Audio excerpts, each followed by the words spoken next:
NATO defense ministers, meanwhile, are meeting for a second day in Brussels, as well as more military aid for Ukraine. The focus is on Vladimir Putin's vague threats to use nuclear weapons. Here's a look at Russia's nuclear arsenal. The war in Ukraine has once again raised a specter many had hoped humanity cast out years ago: nuclear war. Russia currently has more nuclear weapons than any other nuclear power. The exact number is a closely guarded secret, but intelligence services peg the number at around 6,000 warheads. The vast majority are so-called strategic nuclear weapons. Normally deployed on intercontinental ballistic missiles, strategic nuclear weapons have the capability to destroy entire cities in one strike. They're part of a nuclear deterrent strategy. Military planners argue governments would be reluctant to attack a country if they knew they possessed these doomsday weapons. Given their raw destructive power and Ukraine's shared border with Russia, experts argue Moscow is unlikely to deploy a strategic nuclear weapon. However, there is another option: so-called tactical nuclear weapons. They can be fired from traditional weapon systems like cruise missiles. While they are between 10 and 100 times less powerful than their strategic cousins, they still pack enough power to wipe out hardened targets without producing widespread radioactive fallout. Russia's Iskander missile system has already found use throughout the current conflict and can easily fire tactical nuclear weapons, of which Russia is thought to possess some 2,000. I spoke earlier with Roland Freudenstein, the vice president of the security think tank GlobeSec. We talked about NATO's meeting, NATO holding a planning group meeting there, a nuclear planning group meeting. I asked him how concerned NATO is about the possibility of Russia using nuclear weapons in Ukraine. And this is really the crucial point here. It's not the question whether Putin is serious or not. The question is, how do we react to his vague nuclear threats? And I think the idea that we need to deter him is a very good one. Now, Germany's defense minister, Christine Lambrecht, says that NATO should adapt accordingly to Russia's nuclear threats. Any idea what she means by that? I do not know exactly. I know there are other politicians from her party, like Rolf Mützenich, the chief whip in the Bundestag of the SPD, who has already indicated that we should be more ready to negotiate with Russia. Now, I think as a reaction to nuclear threats, that's really the wrong course. I mean, that is signaling to Putin that he is getting somewhere with his threats.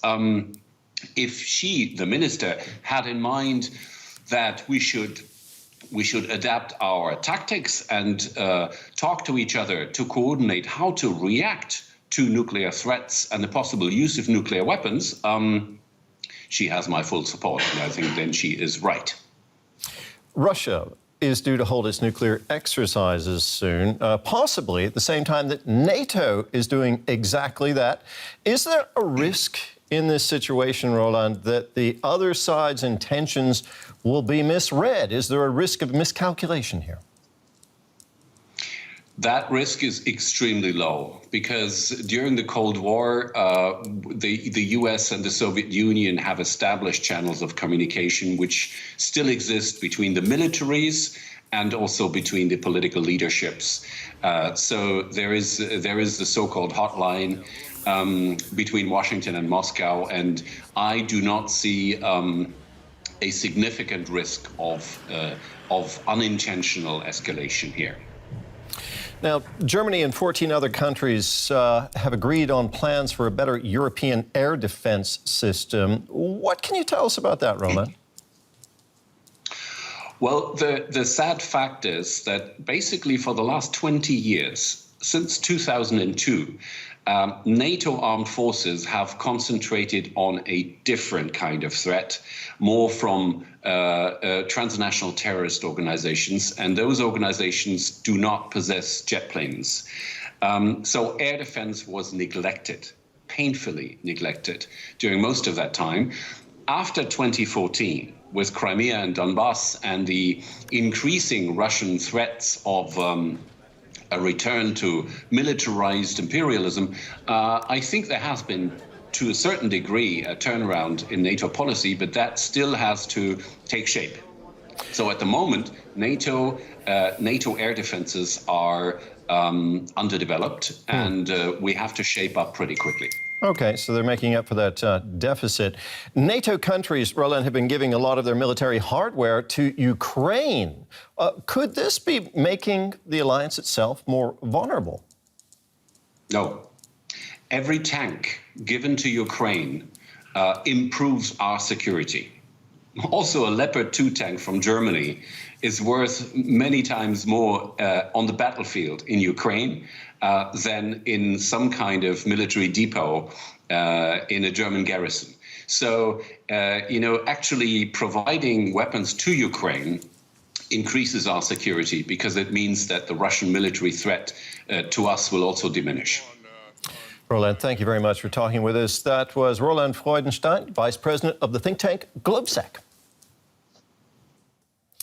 Well, NATO has issued a sharp warning to Russia not to use nuclear weapons in Ukraine. Secretary General Jens Stoltenberg said any use of nuclear arms would fundamentally change the nature of the war. Russia's nuclear rhetoric is dangerous, reckless, and they know that if they use nuclear weapon against Ukraine, it will have severe consequences, and they also know that a nuclear war cannot be won and should never be fought. And standing by in Brussels for us is our correspondent Terry Schultz. Terry, you were following that entire news conference. It went on for more than 20 minutes. What are your main takeaways from what the Secretary General said?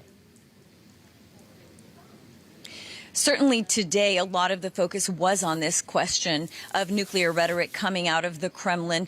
Everyone is worried about the unpredictability of Russian President Vladimir Putin. And so while NATO says that it has not seen any practical change in the posture of Russia's nuclear arsenal, nobody can take that for granted. And so this is why they're going ahead with this long-planned exercise next week, and why the deterrence messages continue to be issued from NATO headquarters here. Nobody wants President Putin to think he's going to be able to get away with this. Now, they say that they would not respond in a nuclear way, but certainly Russia would be made to feel the consequences in a most severe manner if he were to use any kind of nuclear weapon against Ukraine. The NATO defense ministers, of course, covering a lot of ground there over the past couple of days. We are hearing also that that several NATO members want to create a joint anti-missile shield for Europe. Tell us more about that. Yes, this is a German-led initiative, and it's been picking up steam since budgets are under pressure and since so much equipment is being sent to Ukraine. And today, on the sidelines of the defense ministers' meetings, 14 allies and Finland, which is most likely soon to be an ally, signed an agreement that they would start working together on missile defense, on air defense more broadly. And that means that they wouldn't each just be buying national systems. They would jointly procure them. They would make sure that all of this equipment works together, and this is a big deal. This is something NATO has wanted to see for many, many years, and now it seems that the pressure from the war on Ukraine, the pressure on resources, is finally making countries work together. This is going to be a big improvement in air defense, but also simply in cost efficiency for purchases.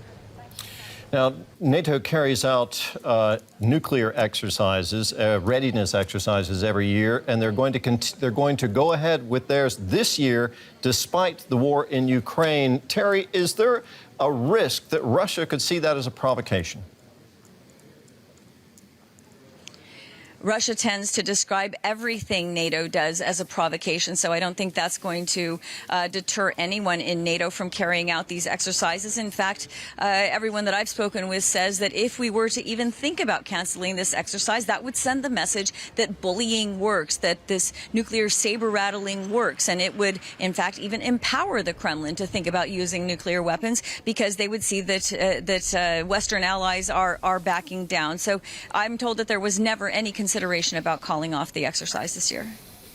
Terry, thank you very much. Our correspondent Terry Schultz there in Brussels.